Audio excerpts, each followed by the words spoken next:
शालिनी की मां का देहांत हुए कुछ ही समय बीता था कि उसके पिताजी उसके लिए दूल्हे की तलाश में निकल पड़े।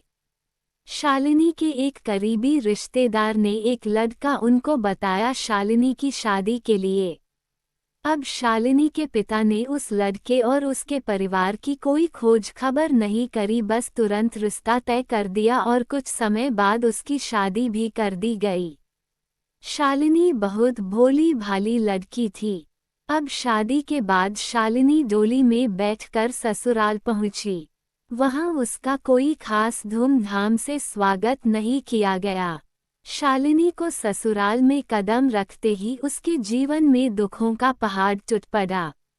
जैसे ही शालिनी के पति ने घर में कदम रखा, गठजोड़ी को फेंक कर अपने रिश्तेदारों व दोस्तों के पास चला गया।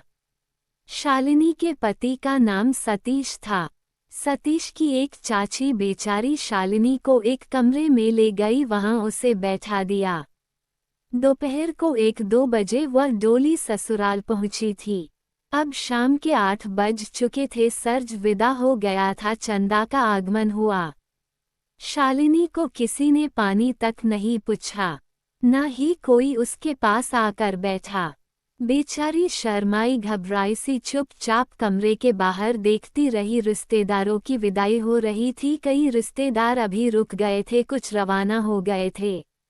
अब फोटोग्राफर आया, उसने कहा मुझे दुल्हन के कुछ फोटोग्राफ निकालने हैं, आप दुल्हन को तैयार कर दीजिए।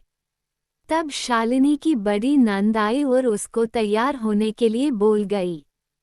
तभी शालिनी की सास ने उस कमरे में प्रवेश किया और अपनी बेटी को संबोधन करके कहने लगी, इस बड़े बाप की बेटी से कह दे इसका मेरे घर में कोई काम नहीं, क्योंकि इसके पिता ने हमें लाखों रुपये दहेज में नहीं दिए। इसे मेरे घर में रहना है तो अपने अमीर बाप से लाखों रुपये ला कर दे देगी। उन रुपयों से हम मेडिकल स्टोर खोल देंगे शालिनी के देवर के लिए। शालिनी मन ही मन बहुत डर गई थी। बेचारी सोच रही थी ये सब क्या हो रहा है। एक तरफ उसका पति सतीश अभी तक उसके पास नहीं आया था। कुछ अटपटा लग रहा था उसे, मगर वह करती भी तो क्या। चुपचाप तैयार होकर बैठ गई। फोटोग्राफर ने कुछ फोटो निकाले। अब उस फोटोग्राफर ने सतीश को भी बुला लिया था। सतीश अनमने मन से बैठा, एक आधी फोटो निकलवाए और फिर उठकर वापस अपने रिश्तेदारों की महफिल में जा बैठा। अब दुल्हन को सुहाग सेज पर ले जाया गया। काफी देर बाद शालिनी की नंद पकाकर सतीश को कमरे में लाई। कमरे में आकर सतीश चुपचाप बेड पर आकर लेट गया, शालिनी से कुछ नहीं बोला। शालिनी सब कुछ देख रही थी। अब कुछ देर बाद सतीश ने कड़कते हुए शालिनी से कहा, अब ये तेरा नाटक खत्म कर और लाइट बंद कर दे जाकर, मुझे नींद आई है। शालिनी उठी और लाइट बंद करके आई। अब शालिनी की नींद तो पूरी तरह से उड़ गई थी। ऐसे ही शालिनी लेटी रही। सुबह के 5 बज गए थे। शालिनी ने देखा घर के लोगों की आवाजें आनी शुरू हो गई थी।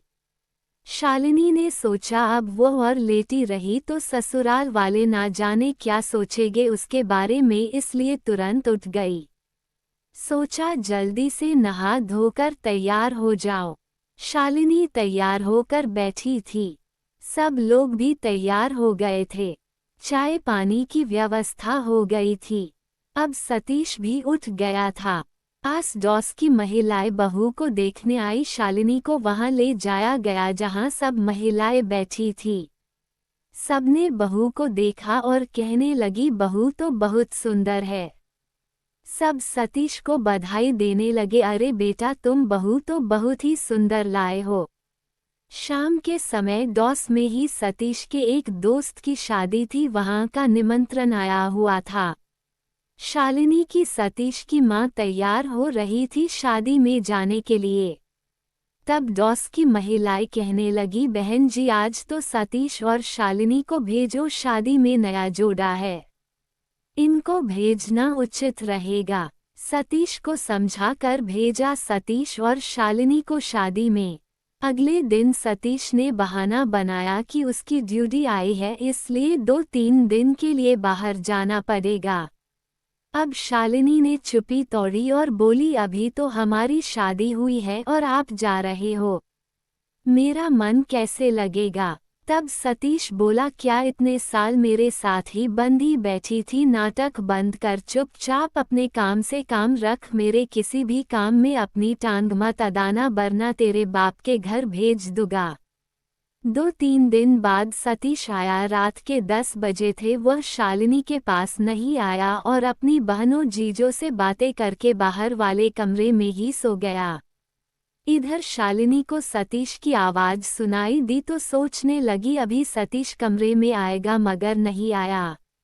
अगले दिन सुबह शालिनी के पीहर से फोन आया कि उसके लेने भैया आ जा रहे हैं।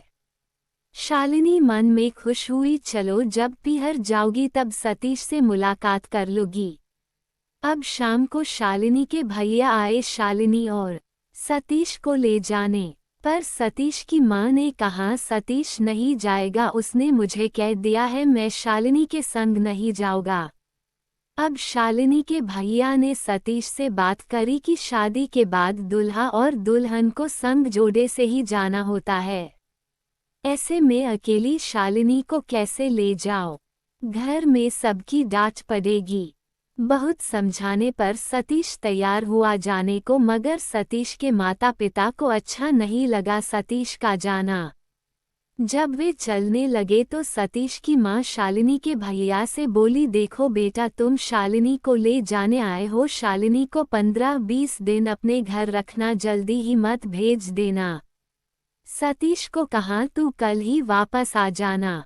जब शालिनी सतीश भैया के संग घर पहुँचे तब शालिनी के परिवार के सब लोगों ने बहुत खुशी से सतीश का स्वागत किया।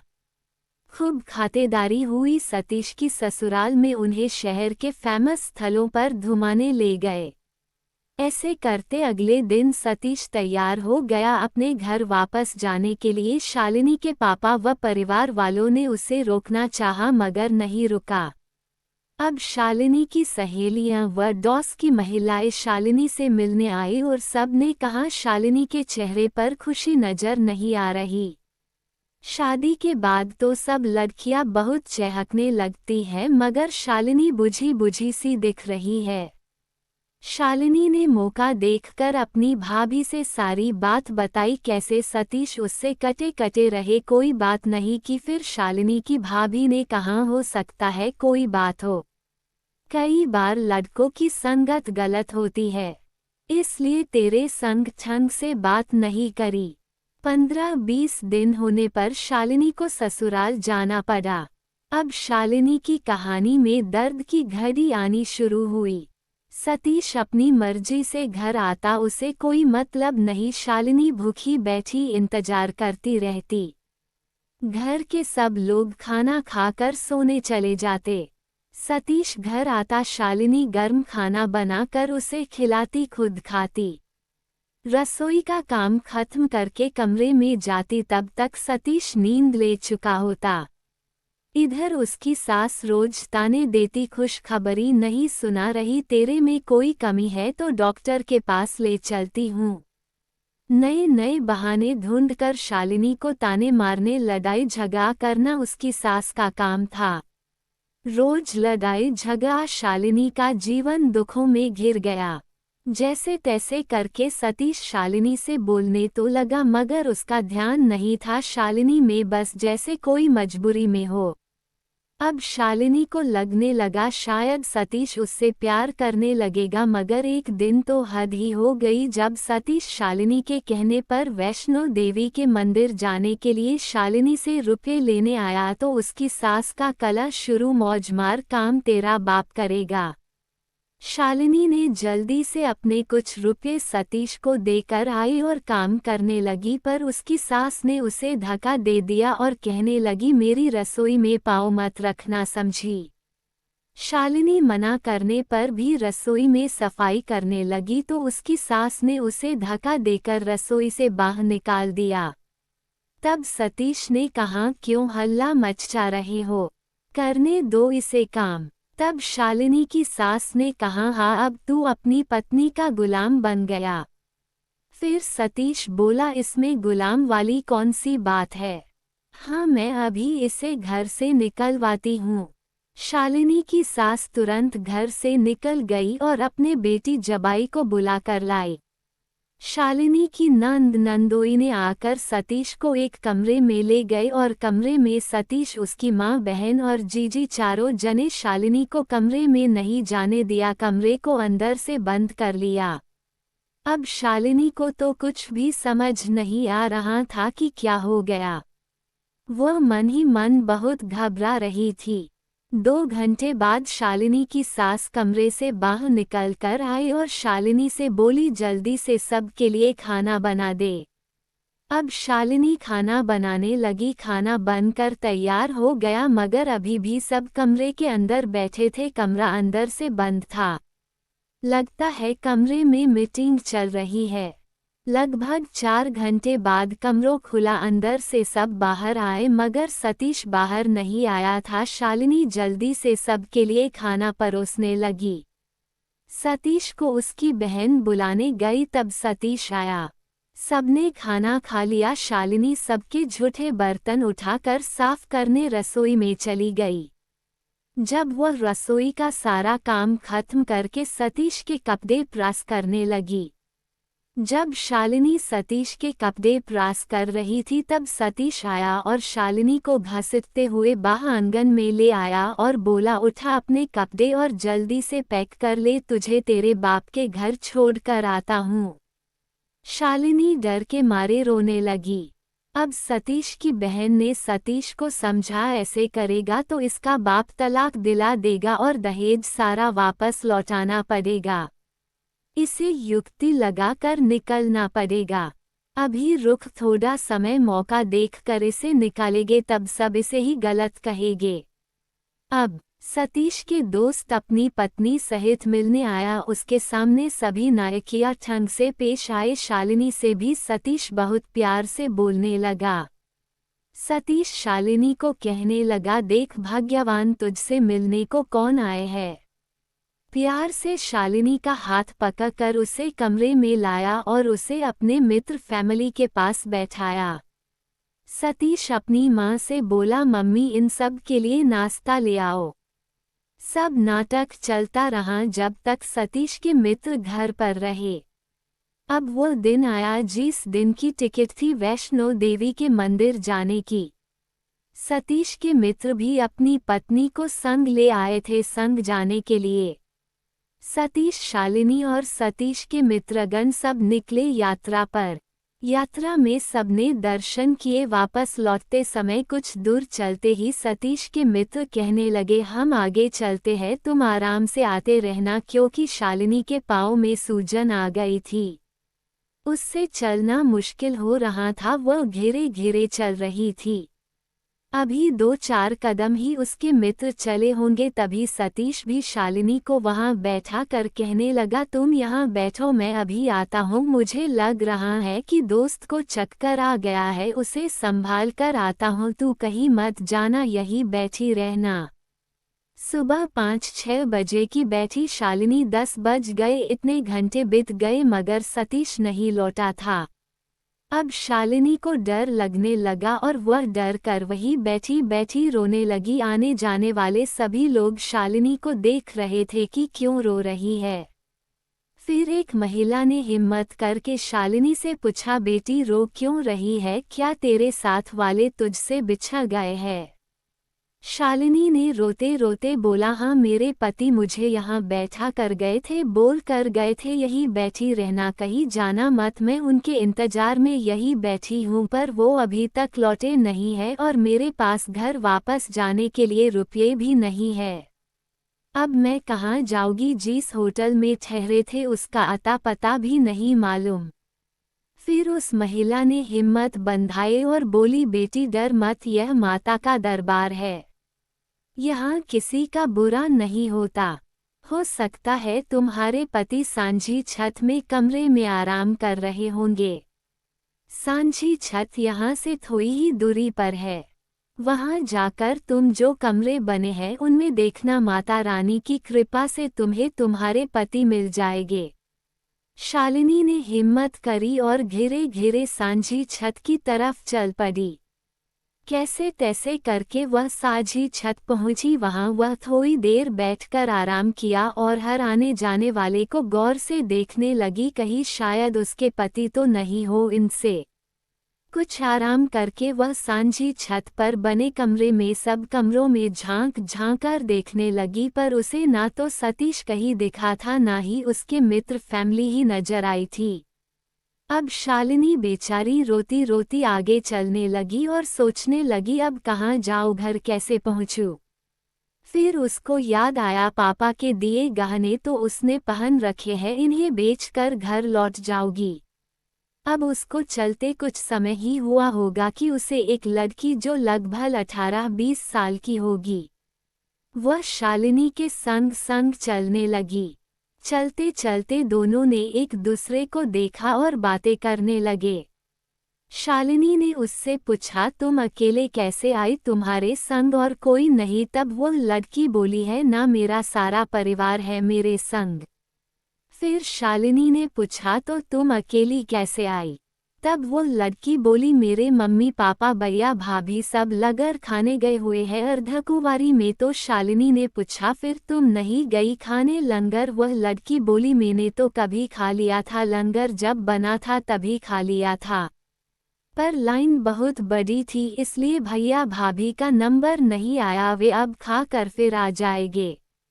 ऐसे बात करते करते शालिनी और वह लड़की कटरा के नजदीक पहुंच गए। तब शालिनी ने उस लड़की से पूछा, तुम अब कहाँ जाओगी? तब वह बोली, मैं होटल में जाऊंगी। शालिनी ने पूछा, तुम्हें तुम्हारे होटल का ध्यान है क्या? वह बोली, हाँ, मुझे यहाँ के सभी होटल की जानकारी है। शालिनी उससे कहने लगी, मुझे तो उस होटल का नाम नहीं पता जहाँ मुझे जाना है। तब वो लड़की बोली, तुम चिंता मत करो, माता रानी है ना तुम्हारे साथ, तुम उनके दर्शन करके आई हो, जरूर तुम अपने होटल पहुंच जाओगी। इतना कहते ही वह लड़की एक गली की तरफ इशारा करके बोली, देखो तुम्हारा होटल तो आ गया। शालिनी को तो पहचान में नहीं आ रहा था, इसलिए वह बोली, मुझे तो समझ नहीं आ रहा कौन सा होटल है। तब वो लड़की बोली, तुम्हारा होटल वो सामने 2-3 होटल छोड़कर जो सामने दिख रहा वही है। शालिनी थकी हुई थी, उसे इतना भी ध्यान नहीं रहा कि एक अनजान लड़की को ठीक उसके होटल और उसके कमरे के बारे में सही ज्ञान कैसे हुआ। शालिनी थोड़ा आगे गई, उसे समझ आ गया अपना होटल। फिर उसकी समझ में कुछ आया, उस लड़की की तरफ देखा, पता नहीं वो लड़की कहाँ गायब हो गई। शालिनी ने होटल वाले से कमरे की चाबी मांगी। होटल वाले ने कहा, ऊपर आपके कमरे में गेस्ट नहाने धोने के लिए भेजे हैं, आपका कमरा खुला है, चले जाओ वहाँ। वहाँ पहुँच शालिनी ने देखा उस कमरे में कुछ लोग तैयार हो रहे थे। काफी समय लगा उनको तैयार होकर नाश्ता पानी करने में। जब वे सब चले गए तो शालिनी कमरे को बेद करके सो गई। रोते रोते उसे कब नींद आ गई पता ही नहीं चला। शाम को एक लड़के ने आकर जोर से दरवाजा खटखटाया, बोला, मैडम आपसे कोई मिलने आया है। शालिनी ने सोचा किसी और का मेहमान होगा, उससे मिलने कौन आएगा। तभी कमरे की खिड़की से सतीश ने झांकते हुए कहा, दरवाजा खोल। शालिनी खड़ी होकर दरवाजा खोकर आई। तब सतीश बेड पर आकर लेट गया। दोनों चुपचाप लेटे रहे। फिर एक महिला आई और शालिनी से बात करने लगी। अब होटल वाला लड़का आया और बोला, साहब कमरा खाली करना है तो अभी कर दो, हमारे कस्टमर आए हुए हैं। सतीश ने कुछ दूरी पर एक कमरा देखकर वहां शिफ्ट कर लिया। रात को शालिनी और सतीश खाना खाने गए और लौटकर कमरे में आकर सो गए। सुबह सतीश के मित्र आए, फिर सब मिलकर बाजार गए, खाना खाया, थोड़ा बहुत सामान खरीदा। रात को रेलगाड़ी पर सवार हो वापस घर लौट गए।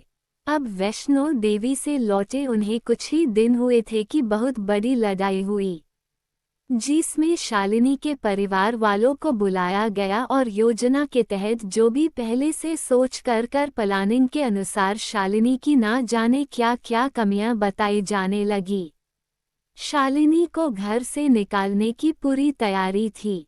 शालिनी के भैया, मौसी, चाचा सब आए हुए थे। शालिनी को एक कमरे में बैठा कर उसके रिश्तेदारों को दूसरे कमरे में ले जाकर मनगढ़ंत वाले बताने लगे। मसलन शालिनी ने ये किया, शालिनी ने वो किया। तब सतीश शालिनी को बुलाकर दूर एक कमरे में ले गया। वहां पीछे पीछे सतीश के पिता भी आए और कमरे में आकर बोले, तेरे शरीर पर जितने भी गहने हैं तब उतार कर यहाँ मेज पर रख दे। पर शालिनी कहने लगी, क्यों, कोई बात हुई है क्या? इतने में सतीश गुस्से से शालिनी से बोला, तेरे को एक बार बोला समझ नहीं आता, चुपचाप रख दे तेरे सारे गहने उतार कर। तब शालिनी ने वे गहने उतार कर मेज पर रख दिए। पर शालिनी को ये समझ नहीं गया क्यों उठवाए गहने, जबकि ये सारे गहने शालिनी के पिता ने दिए थे शालिनी को। मगर शालिनी ने उनके कहने पर सब गहने रख दिए और सतीश के पिता ले जाकर वह गहने शालिनी के परिवार वालों के सामने रख कर बोले, ये देखो, अब आप खुद ही देख लो कितनी बदतमीज है तुम्हें बेटी, मेरे मुंह पर गहने मारकर फेंक दिए। पर शालिनी के चाचा को कुछ गड़बड़ लगा, इसलिए जब शालिनी के ससुर उठकर उस कमरे में आए थे तो वे भी पीछे आए और कमरे के बाहर खड़े उन्होंने देखा सुना था, इसलिए वे बातों में नहीं आए। फिर दिन भर की बहस के बाद शालिनी के रिश्तेदारों ने कहा, ठीक है, अभी तुम्हारे घर का माहौल गरमाया हुआ है, इसलिए शालिनी को कुछ दिनों के लिए पीहर भेज दो। अब शालिनी को भैया पीहर ले गए। वहां शालिनी के भैया भाभी शालिनी के जाने के बाद भाभी के पीहर चले गए, क्योंकि शालिनी की भाभी के डिलीवरी होने वाली थी और वह अपनी मां के पास जाकर डिलीवरी करवाना चाहती थी। इधर शालिनी की तबीयत एकदम से खराब हो गई थी, आंखें बुरी तरह से सूज गई थी, पूरे शरीर में सूजन होने लगी थी। तो शालिनी के पिता ने उसे अस्पताल में ले गए। वहां डॉक्टर ने उसका चेकअप किया तो वीपी हाई था, उसे वीपी की दवाई दी। तब अगले दिन शालिनी की बड़ी दीदी कजन आई और शालिनी को देखते ही हपचान गई कि यह खुशखबरी है और उन्होंने दवाई बंद करवा दी। इसके 3-4 दिन बाद ही सतीश वहां आया तो उसे इस खुशखबरी बताई। तब सतीश कहता, अभी घर नहीं जाना, कुछ दिन और यही रहो, जब पापा लेने भेजेंगे तब लेने आऊंगा, अभी तो किसी को घर में बताकर नहीं आया। सतीश के एक दोस्त के रिश्तेदार के यहाँ मिलने आए थे सतीश और उसका दोस्त, इसलिए वह घर आया था। अगले दिन सतीश वापस लौट गया। शालिनी के भतीजा हुआ, उसकी खुशी में पार्टी रखी। तब सतीश भी आया था और सबके समझाने पर शालिनी को संग ले गया था। अब सतीश के माता पिता को एक काम से रिश्तेदारी में जाना था तो वह 8-10 दिन के लिए चले गए, मगर वापस आने के 1-2 दिन बाद ही वही लड़ाई झगड़ा शुरू कर दिया और सतीश से कहा, इसे छोड़ कर आ। सतीश उनके कहने पर छोड़ने चला गया। इस तरह शालिनी की डिलीवरी होने तक वही रखा। शालिनी ने कई बार फोन भी किया वापस जाने के लिए, मगर हर बार सतीश टाल देता, ना तो सतीश खुद फोन करता था ना ही लेने आता था। शालिनी फोन करती कभी तो बस हाँ हूँ करके काट देता था। अब वो दिन आया जब शालिनी ने एक प्यारे से बेटे को जन्म दिया। तब सतीश आया था और उसी दिन बेटा पैदा होते ही वापस लौट गया। उसके बाद बहुत फोन करके शालिनी की भाभी ने सतीश को बुलाया। तब सतीश डॉक्टर के छुट्टी देते ही शालिनी को संग ले आया। सबके समझाने पर भी नहीं माना, बोला तुम्हारे फोन आते रहेंगे, छोड़कर गया तो इसलिए साथ लेकर जाऊंगा। सतीश शालिनी को लेकर आया थे सही, मगर उसके माता पिता ने शालिनी के सारे सामान को उठाकर बाहर फेंकना शुरू कर दिया। बोलने लगे, इस क्यों लाया वापस, इसको छोड़ कर आ, ये हमारा घर है, यहाँ इसे हम रहने नहीं देंगे। सतीश ने बहुत समझाया कि मैं इसके परिवार बोलों से जीत करके संग लाया हूँ, ऐसे में वापस अभी ही छोड़ आओ, कुछ दिन रुको, मैं खुद छोड़ आऊँगा इसे हमेशा के लिए। मैं खुद इससे पीछा छुड़ाना चाहता हूँ, मुझे नहीं रखना इससे कोई रिश्ता। ये सब बातें शालिनी सुन रही थी, उसे बहुत दुख हुआ और मन में ठान लिया बहुत हुआ आगे झुकते, क्या अकेले मुझे ही गृहस्थी की जरूरत है, सतीश को नहीं है। पर बोली कि मुझे अब यहाँ नहीं रहना। इसलिए सतीश को दोस्तों सबने कहा तू किराए के मकान में रख दे इसे। फिर सतीश एक छोटा सा कमरा देखकर ले गया शालिनी को वहाँ। ये सतीश की एक चाल थी, कोई शालिनी से प्यार नहीं था, पर शालिनी हर तरह से समझौता कर लेती थी, उसे तो अपना घर बसाना था, चुपचाप मान गई। अब उस किराए के मकान के डौसी देखते इतने छोटे बच्चे और अभी तो इसका शरीर भी काम करने लायक नहीं, सास ससुर ने घर से निकाल दिया। बेचारी शालिनी हिम्मत करके बच्चे को गोद में लेकर खाना बनाती। अभी बेटा मात्र 25 दिन का हुआ था। तब एक दिन सतीश की गर्लफ्रेंड का भाई आया सतीश से मिलने। वह आया क्या, उसे बुलाया गया था सतीश को समझाने कि इसे छोड़ा और सतीश का विवाह वह कहीं और कर देंगे। जब वह सतीश की गर्लफ्रेंड का भाई आया तो सतीश उसे दूर ले गया जहां से शालिनी को कुछ सुनाई ना पड़े। बहुत बातें हुई दोनों में, पूरी रात निकल गई बातों में उनकी। जब शालिनी चाय नाश्ता देने गई तो शालिनी के कानों में उनकी बातें पड़ी जिसमें सतीश उससे शालिनी को बहुत बुरी बता रहा था।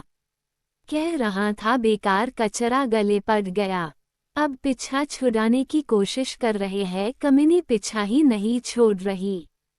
इसका बाप बड़ा आदमी है इसलिए सोच रहे हैं, नहीं तो कभी का धक्का मारकर इसे निकाल देता अपने जीवन से। फिर वो दोस्त बोला इसीलिए तो तेरे मम्मी पापा ने मेरी बहन को फोन किया था कि वो आके सतीश को समझाए। सतीश उसकी कोई बात नहीं टालता, जो वो कहती है वही करता है। फिर मेरी बहन के कहने पर ही मैं आया हूँ, मुझे उसने ही भेजा है। अब शालिनी को कुछ समझ आने लगा था कि क्यों सतीश उससे दूर भागता है, क्यों सब मिलकर शालिनी पर झूठा आरोप लगाते हैं। पर बेचारी करती तो क्या करती, उसके माता पिता ने यही संस्कार दिए थे कि लड़की मायके से डोली में बैठकर जाती है और जब उसकी अर्थी उठती है तभी वह ससुराल से विदा होती है। मगर ये कैसे लोग हैं, सभी कोई संस्कार नहीं, कोई धर्म नहीं, सब अपनी मनमानी करते हैं।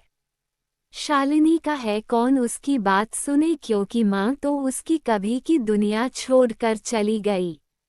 कोई भी औरत अपनी माँ से ही दुख सुख बांट सकती है, दूसरा कौन है तो उसके दुख सुख बांटे। वो कहे भी तो किसे कहे, बेचारी हमेशा चुप रहती। जब सतीश उसे बुरी तरह मारता तो रो लेती। सतीश उसे बहुत बुरी तरह पेश आता, उसके बाल पकड़कर दीवार से उसका सिर भिड़ा देता, जूतों से पिटता, इतना मारता कि कई दिनों तक उसके शरीर पर जूतों के निशान बने रहते, नील जम जाती शरीर पर। सब चुपचाप सहने के अलावा क्या करती। सतीश इससे भी नहीं चूकता, उसे बालों से पकड़कर घसीटते हुए गली में ले जाता, घर से बाहर लात मारकर फेंक देता और कहता निकल जा मेरे घर से। पर शालिनी मार खा कर भी घर नहीं छोड़ती, अपना पत्नी धर्म मर कर भी निभाने के लिए विवश थी। कोई भी नहीं चाहता था कि शालिनी वापस बिहार आ जाए, तलाक हो जाए, इसलिए हर जुर्म सहती, रोती, चिखती, चिल्लाती। कभी आस डॉस के लोग छुड़ाने आते तो सतीश उस पर इल्ज़ाम लगाते, पुरुष होता तो कहता ये रंडी इसके साथ नाजायज संबंध रखती है इसलिए ये तो छुड़ाने आएगा। महिला होती तो कहता इसे तू ही ले जा अपने घर। ऐसी रोज की लड़ाई मारपीट के चलते बच्चे बड़ा होता रहा।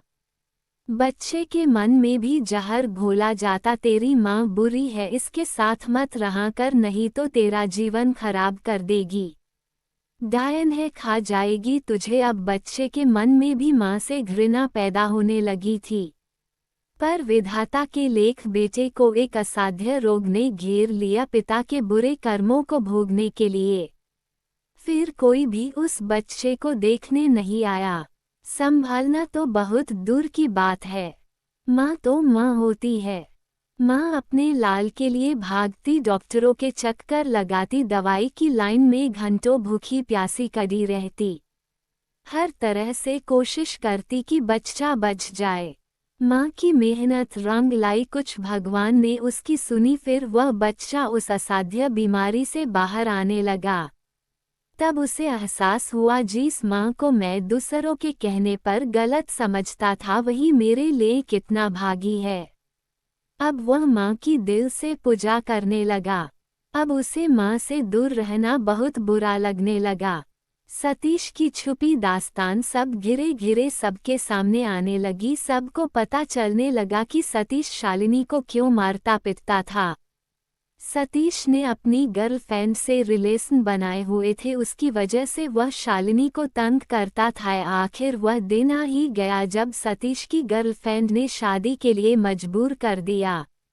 अब सतीश ने दवाइयों का सहारा लिया शालिनी को मारने के लिए। वो उसके खाने पीने के सामान में चोरी से केमिकल मिलाने लगा। उसका असर शालिनी पर होने लगा। शालिनी पूरा दिन बेहोश रहती, उसे होश ही नहीं रहता क्या समय हो गया। इससे भी शालिनी नहीं मरी तो अब उसने शालिनी को तलाक के लिए तंग करना शुरू कर दिया। घर सामान नहीं लाता, ना ही कोई खर्चा पानी घर पर देता। हार कर शालिनी को तलाक के लिए कदम उठाने पड़े। अब शालिनी और सतीश के रिश्ते की बलि का समय आ गया। जब शालिनी कोर्ट में पहुंची, सतीश बहुत खुश था। उसको लगा अब तलाक हो जाएगा तो उसे रोज चोरी चोरी रात बेरात अपनी गर्लफ्रेंड से मिलने नहीं जाना पड़ेगा। अब दोनों शादी के बंधन में बंध जाएंगे। इधर शालिनी भी अब हार चुकी थी, उसकी हिम्मत भी टूट चुकी थी, क्योंकि वह अकेली संघर्ष कर रही थी। उसे लगता था शायद कभी सतीश के मन में उसके लिए प्यार जाग जाएगा, तब वो खुद पछताएगा। मगर यह नहीं जानती थी कि सतीश का प्यार वो नहीं, उसकी गर्लफ्रेंड है। दोस्तों, अगर वीडियो अच्छा लगा तो वीडियो को लाइक और चैनल को सब्सक्राइब जरूर करें। और इन कहानियों को सुनाने का उद्देश्य किसी को परेशान करना बिल्कुल भी नहीं है। ये कहानी आपको इसलिए सुनाई जाती है ताकि आप लोग इन कहानियों में से कुछ न कुछ सीख सको और अपने जीवन में उस चीज़ को अप्लाई कर सको।